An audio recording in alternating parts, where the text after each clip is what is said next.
I'm so super excited for this because I am a huge fan of this guy. When I used to work in the entertainment industry, I used to look up to Troy Carter and everything that he had going on. So I have the honor of sitting and chatting with him. Music and tech pioneer, crosses multiple cultures, multiple platforms. He has a cross-pollination with tech and the hip-hop culture and how to navigate the landscape in very non-traditional ways. Troy rose to prominence in the music industry, nurturing the careers of hip-hop sensation Eve. You guys remember Eve? Yeah, yeah.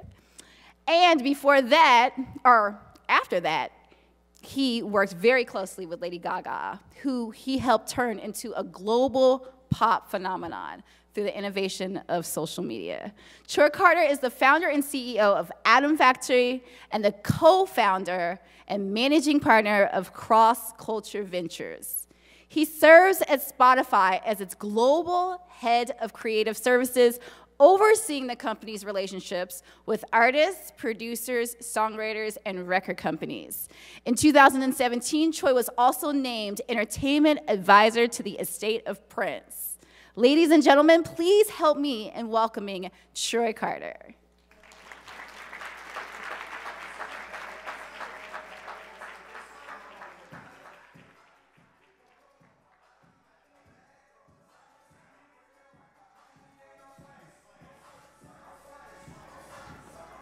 So awesome, like I am so excited about this conversation because I have been following your career forever.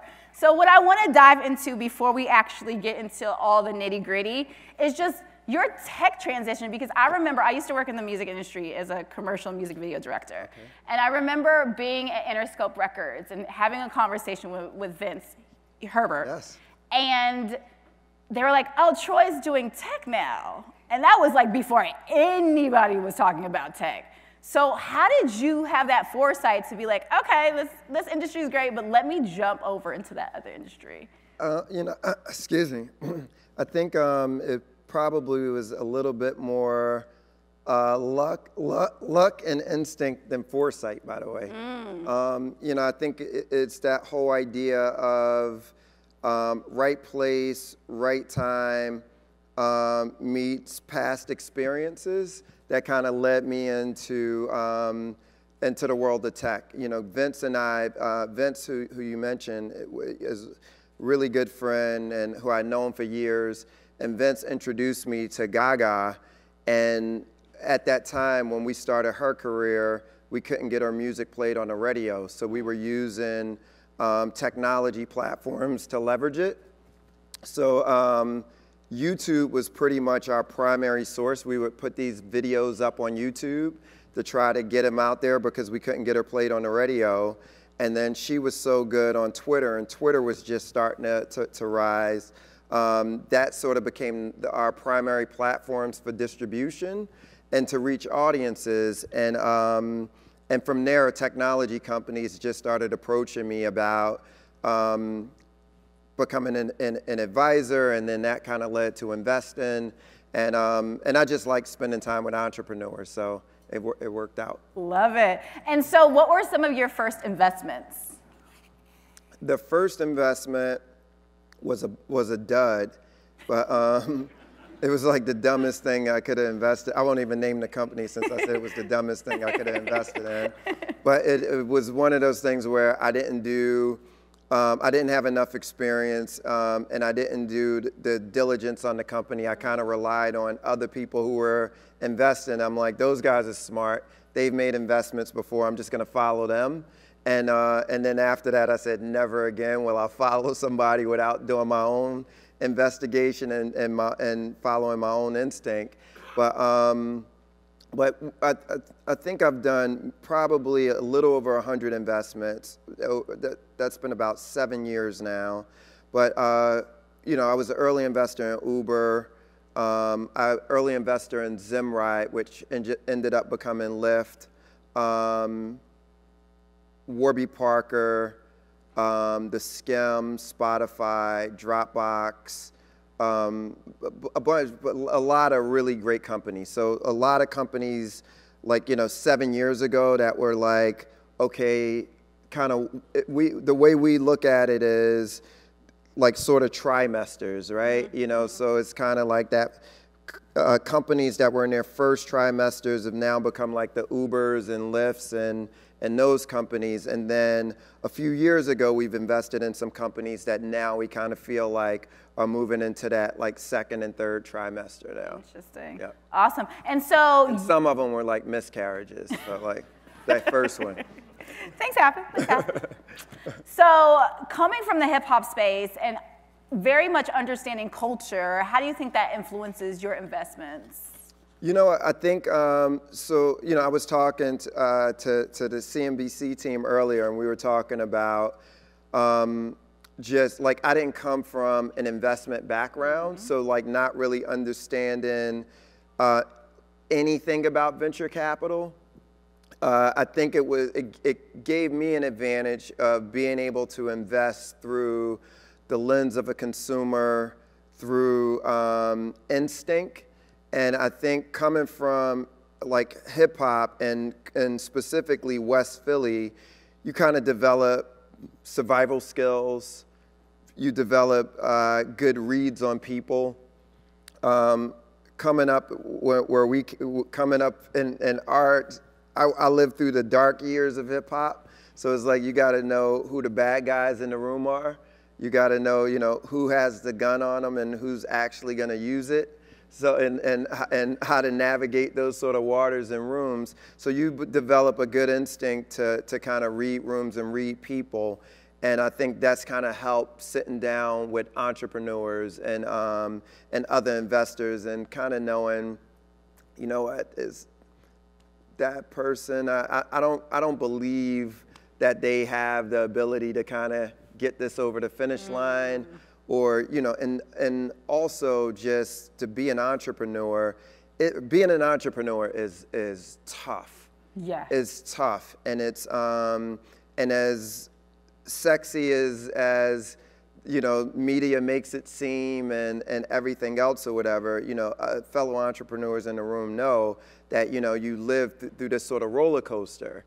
And you have to have an incredible amount of grit to make it through on the other end. Yeah. And some people aren't built to be entrepreneurs, you know, and that's what I kind of look for. Do you have that grit that's going to get you through the other side? And so with your transition, because there are a lot of things that you need to know from the VC side, like how did you learn all of that stuff? Humility, you know, like where I felt like I knew a lot about the music industry, and I couldn't take that level of knowledge of the music industry and think that it was automatically going to be applicable to tech. So probably for the first year, you know, of me spending time in the Valley, it was really about finding mentors and people who could teach me, you know, and the mentors, you know, a lot of the mentors were younger than me, you know, and I learned a lot from a lot of young guys who had, you know, been through it and experienced it. And I asked a lot of questions and I took notes and I asked people for their time. And, you know, one guy, Ron Conway, who was fantastic to me, I remember sitting in Ron's apartment in San Francisco, just filling out notes, you know, every single thing that he said I was writing down.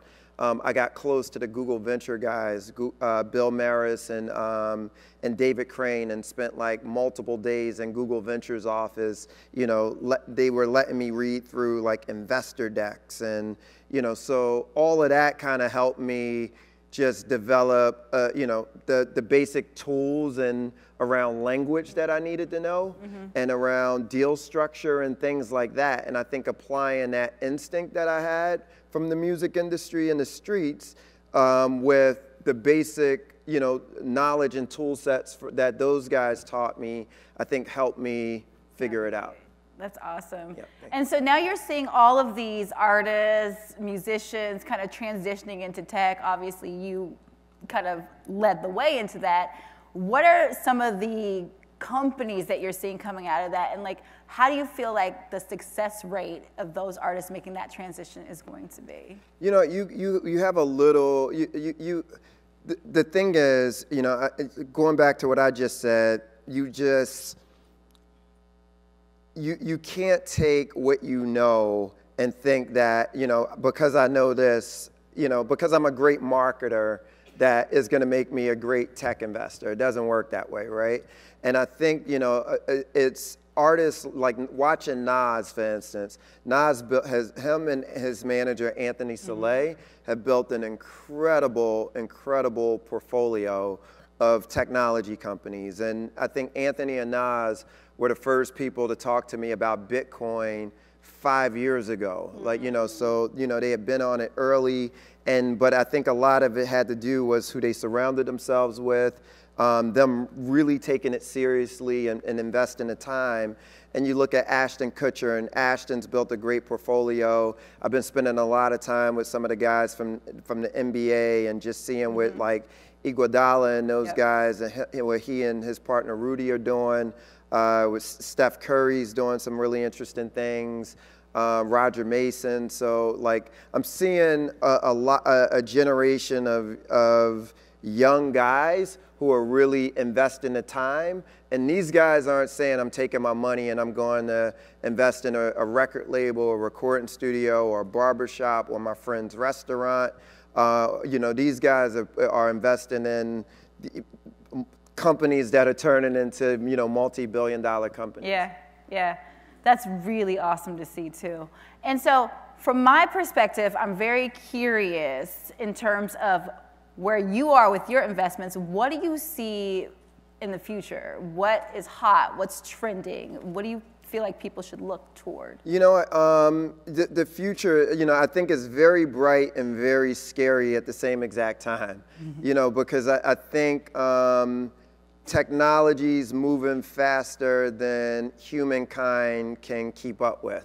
And especially America's not prepared for the technological changes that are ahead in terms of artificial intelligence and robotics and things in that space that I think are going to be both transformational and destructive to the workforce. You know, so how do we prepare ourselves for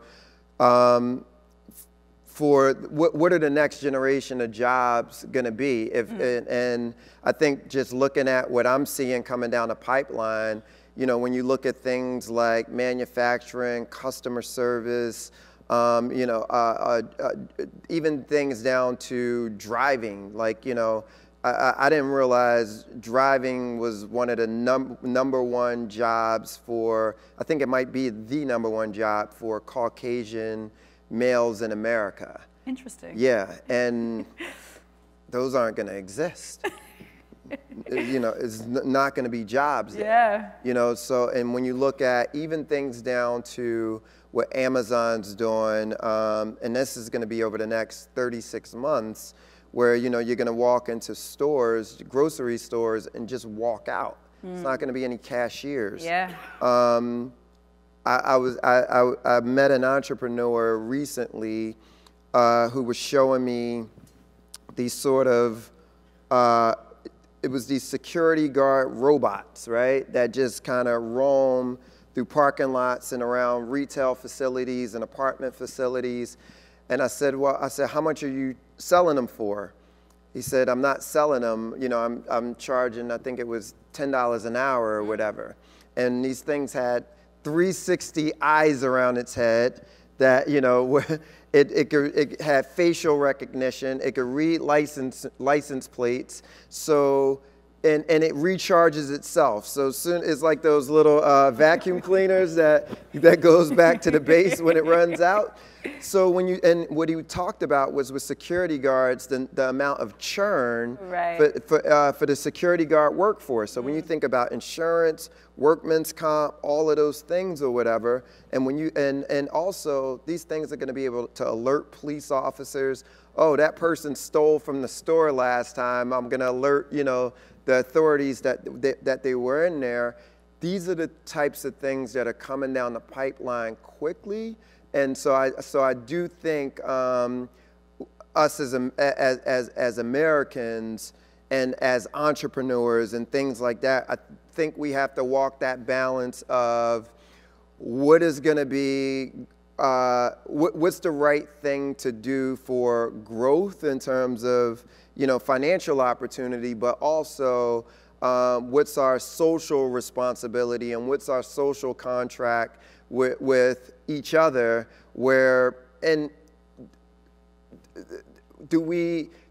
is that going to be the right thing for our country if we're getting rid of hundreds of thousands of jobs, millions of jobs? Yeah, that's an interesting one. What do you think? Like, where do you see those people being displaced, or what do you think is going to happen? I think we have to have a balance, you know, and this is where, you know, the relationship between the public and the private sector have to strike some sort of balance, because I think, you know, there's a mentality in Silicon Valley where it's, you know, and Wall Street, by the way, where it's grow at all costs, you know, and it's move fast and break things. Yeah. And it's, you know, just this whole sort of ethos that I don't think we're actually taking our fellow citizens and brothers and sisters and our kids and grandkids into consideration as we're thinking about some of these things that are coming down the pipeline. Yeah. And I'm not saying, you know, we should over-regulate or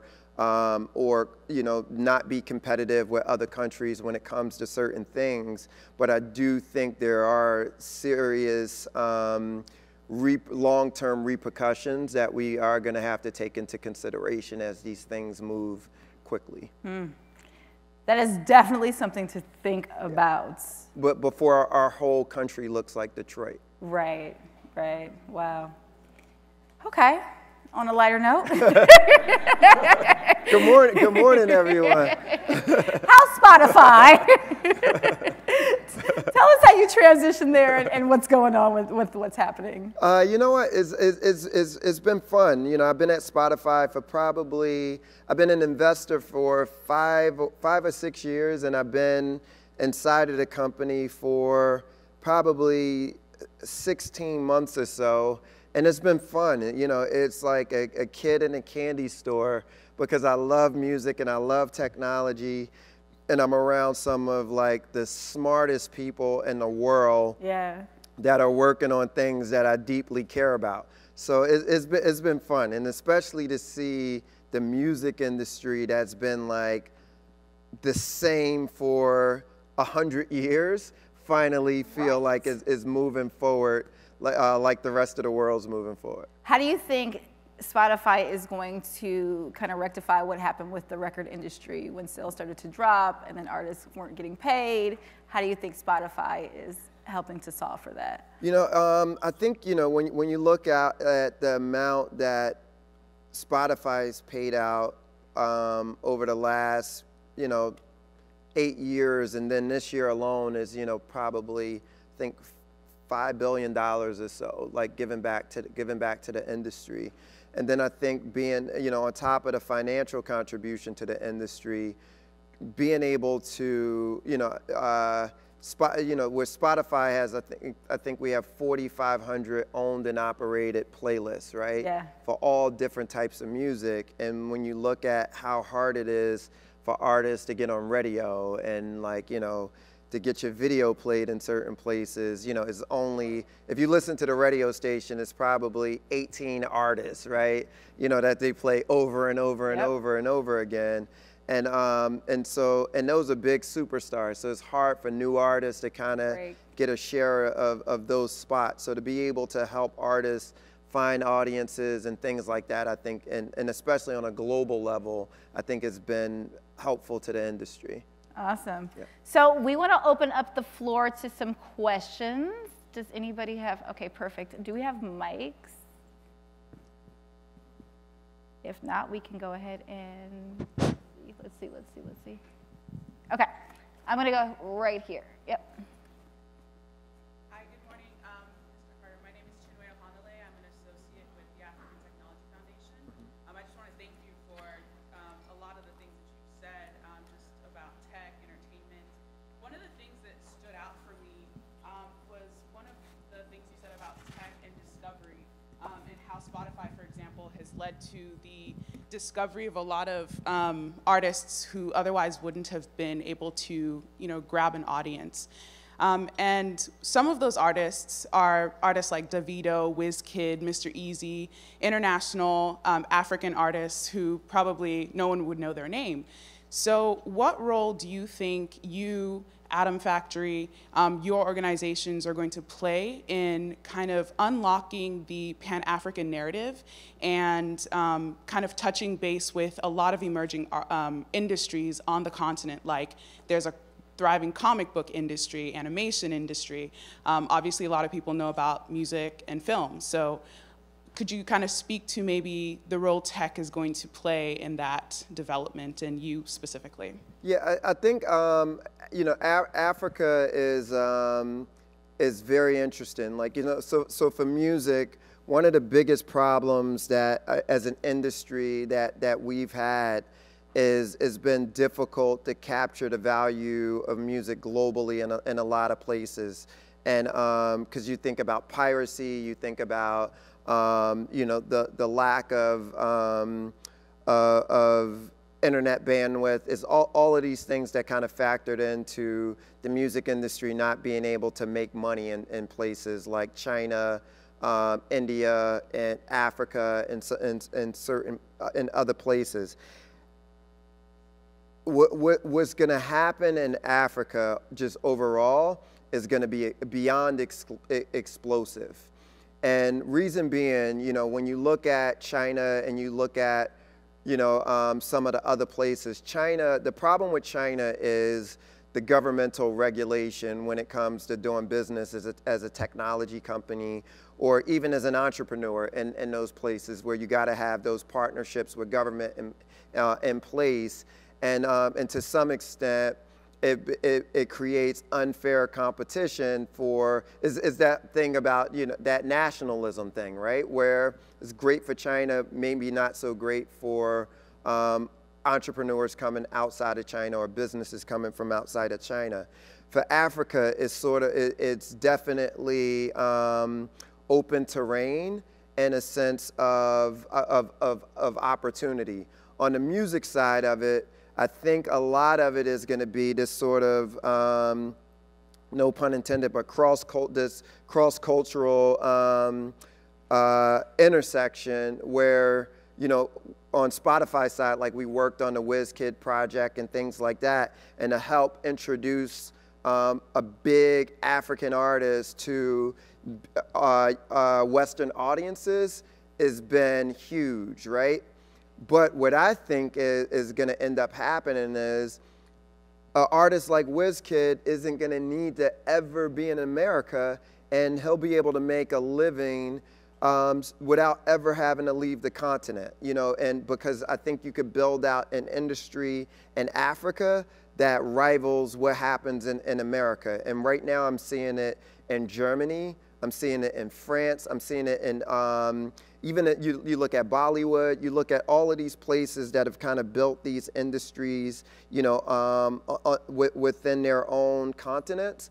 I think the mentality of I have to make it in America to be a legitimate artist, I think it's going out of the window, and I think it's going to be completely out of the window. Yeah. Awesome. Over here. Good morning. I want to thank you both for being here. It's awesome to see all of our brothers and sisters here. I want to ask you about the music industry and the cannabis industry.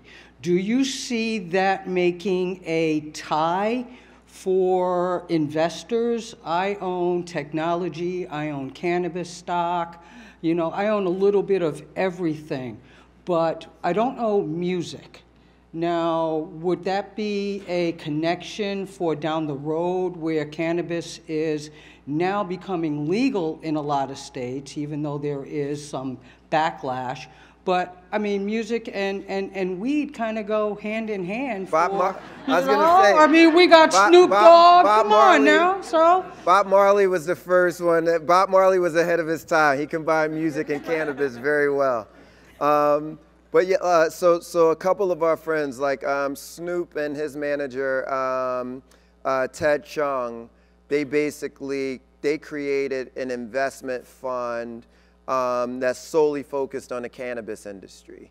So it's a multi-million-dollar fund where they have like legitimate LPs, and their whole focus is on how do we leverage Snoop's brand and his authenticity in the cannabis space already, just as, you know, a straight weed head. But Snoop, when you look at Snoop, you look at the Bob Marley estate, you look at Willie Nelson, like they're real musicians who have very like authentic ties to that community that are doing things in that space. So it's real.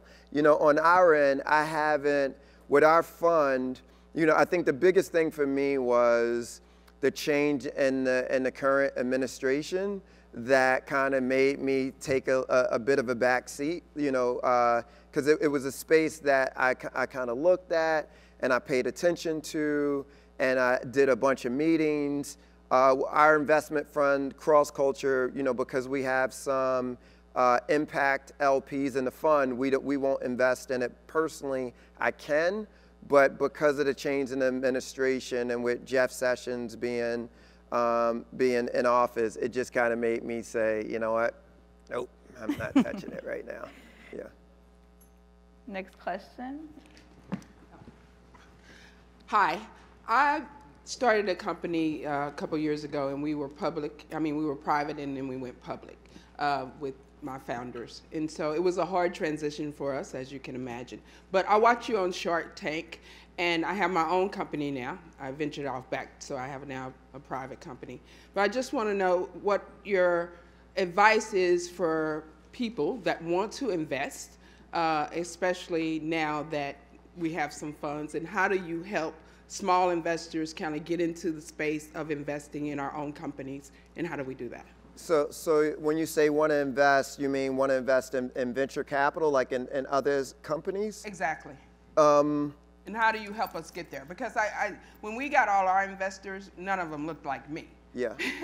And so we were able to go public, but I don't see anyone helping us to learn how to invest. Yeah, you know, it's definitely it's definitely a closed network for sure. You know, that I learned quickly, and you know, and even as I invest in, like, I probably have more Black founders in our portfolio than my bet would be almost any other investors in the Valley, in LA, for sure. If not number one, we're definitely top 2 or 3.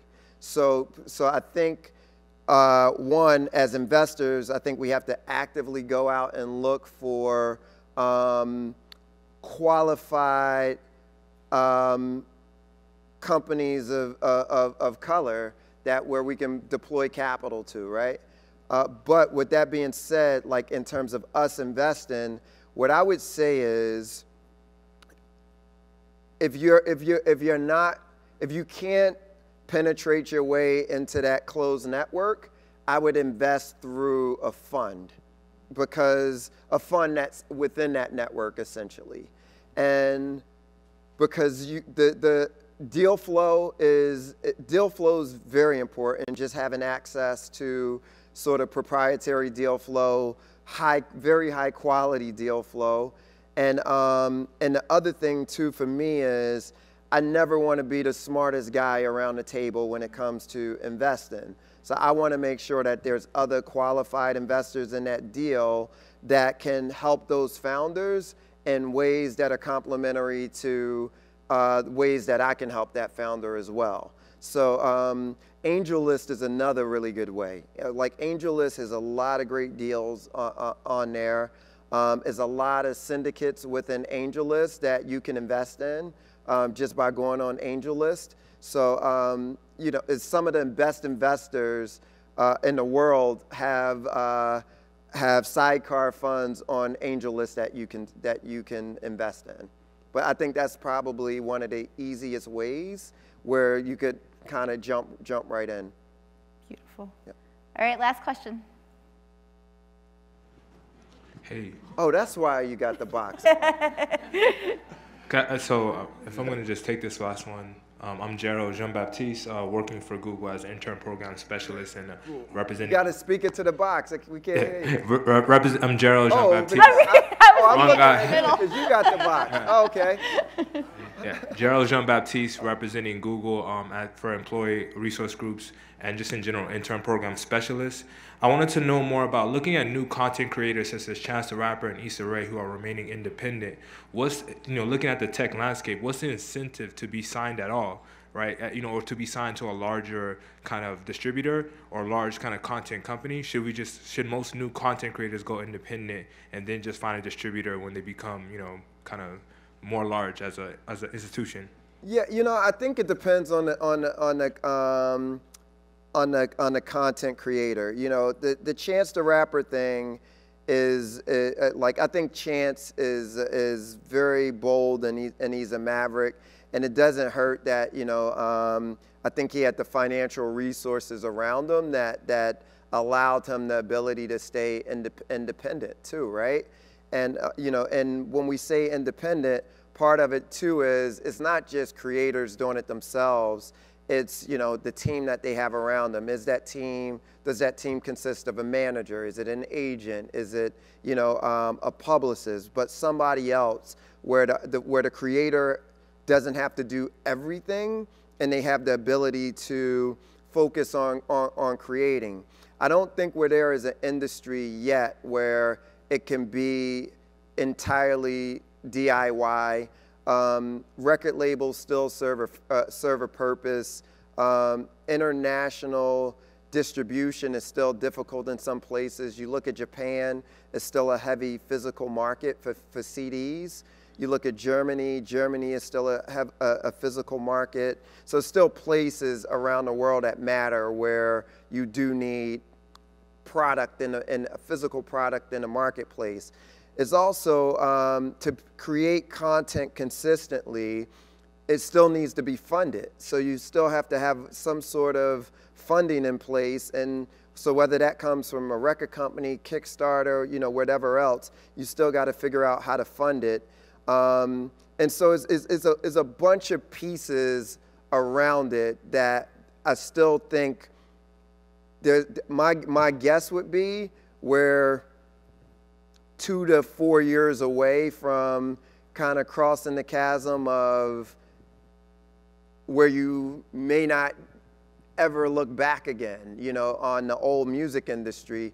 But I still think we're not quite there yet. And then the last piece of it is more of a mental piece, right? So where I think the same way if you grow up playing basketball in AAU or any sort of organized sports, your dream is to get to the NBA or to get to Major League Baseball or get to the NFL. For a lot of recording artists, your dream is to get signed. That's like your aspiration. I want to get a record deal. Or, Mom, did you hear my song on the radio? I think the future is going to look like, did you hear my song on Spotify or Apple Music or Amazon Alexa, right? I think that might be more important than radio. So that's a mental shift. I think the stability of, is a stability in having a record deal for a lot of artists. Just to say, it's like telling your mom I got a job, right? So I think, something to show for it in terms of that physical contract a lot is important to a lot of artists. So I think once people get out of that old mentality, I think we could look towards the future and never look back. Beautiful. Yeah. Well, thank you so much. Thank you. Everybody, please give it up for Troy Carter. Thank you. Thank you.